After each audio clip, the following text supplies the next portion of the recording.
What's up, guys? Welcome back, or welcome to Crystal Lake Breaks. So today we're gonna have another missing 411 video. Today is another specific in-depth video about a case that was mentioned in our general missing 411 video, and this video is going to be about a man known as Thomas Messick. Now, on the other end of the spectrum, the last video we did was about a young boy who went missing. This one is about a very elderly man, 82 years old to be exact, and another case where they went missing without a trace. Nothing was found, but we'll get into that in the video. And in the back, you can also see I got some new candles there, all horror inspired. You have Hello Sydney, Wanna Play, and Camp Blood, which were obviously burning Camp Blood, inspired by the Friday the 13th movies and Jason Voorhees. So the perfect candle to burn for our videos there, but little candle change back there. Let's get into this video and the details of Thomas Messick's disappearance. On November 15th, 2015, Thomas Messick, along with 6 friends and family members, would go on a hunting trip in an area south of Brant Lake, located in New York State. Hunting near Lily Pond, the group's targeted game was deer. Thomas Messick was by no means a young man. At age 82, and having served as a member of the military as a paratrooper. Along with 3 others, Messick would make up the watchers of the group, whose job was to sit and wait in a line, while the younger and more agile hunters would drive the deer toward the watchers. The goal here was evidently to use the group's numbers to their advantage and provide members like Messick the opportunity to hunt without needing as much trekking. After some time of trampling through the wilderness, searching for deer to drive toward the watchers, the younger men would ultimately give up, finding no trace of deer to even push toward the men waiting. This is where the trip would go amiss. Upon returning to the older men, the group would find Messick gone. Not only was Messick gone, but all of his belongings that he had brought with him on the hunting trip had disappeared. This included items like a rifle and a walkie-talkie. The hunters would decide to pack it in and head home, and when Messick did not show up at the agreed departure time, concerns were raised. Clearly, he hadn't just headed back early or went on a trek by himself and just didn't tell anybody. He was missing.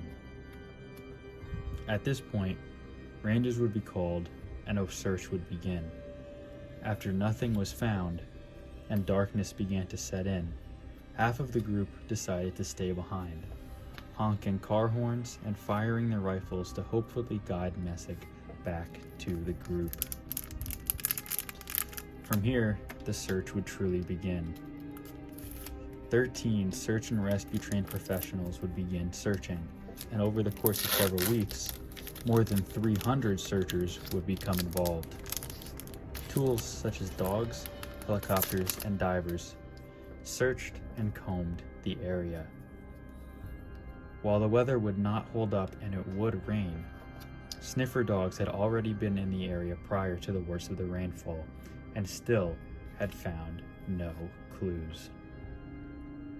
Ultimately, and as the trend will be seen if you have watched other missing 411 videos, nothing was found. Not a trace of Thomas Messick was left behind. Even after the involvement of 15 agencies, including forest rangers, police canine, an FBI quick response team, and state police special operations response team, and all of the resources available to these groups, not a body, a personal belonging, or even a lead could be obtained.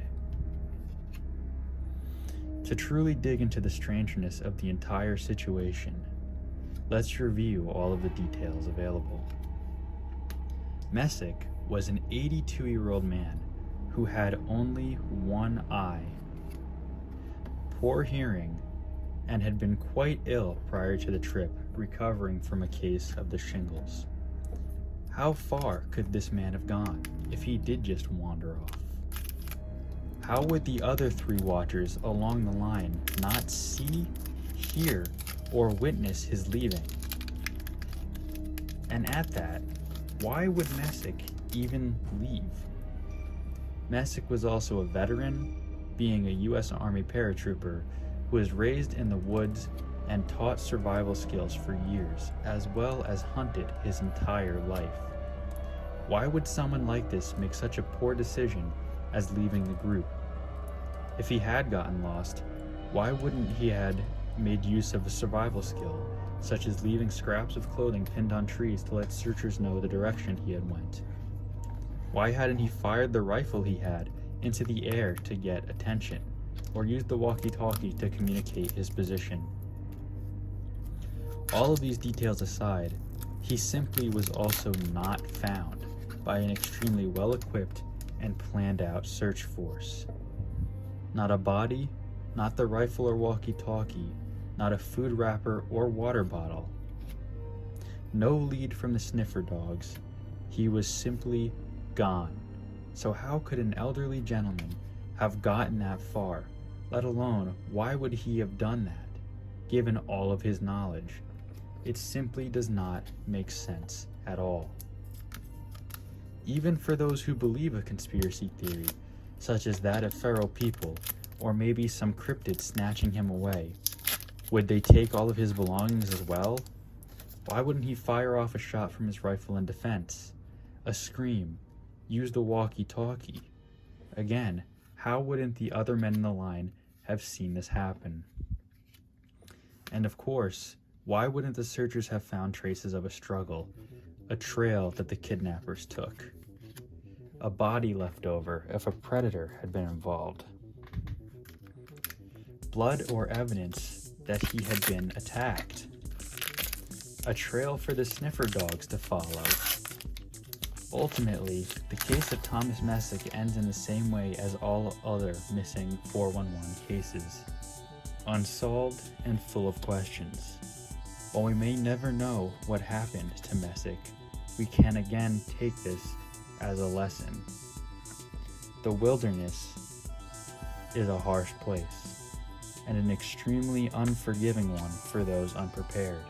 However, Messick's case, and whatever happened to him, remains a reminder, even for those who know the wilderness very well, that trouble is still always a reality. Stay in closely knit groups, travel prepared, and don't push your own limits.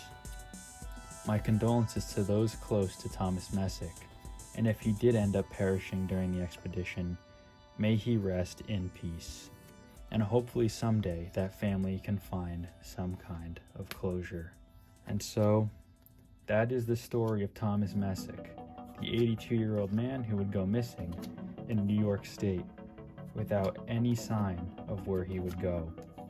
It's definitely a weird one, being that he had a rifle on him, so it means to defend himself, a walkie-talkie, so it means to communicate with the other people in the party, multiple people right nearby, so if he had yelled or screamed or anything had happened, people would be able to hear him.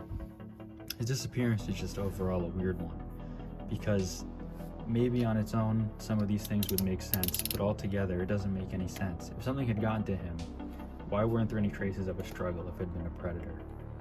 And if it was a predator, why would they have taken his rifle, his walkie-talkie, and if it had been a person, why wouldn't the sniffer dogs have been able to pick up a trail?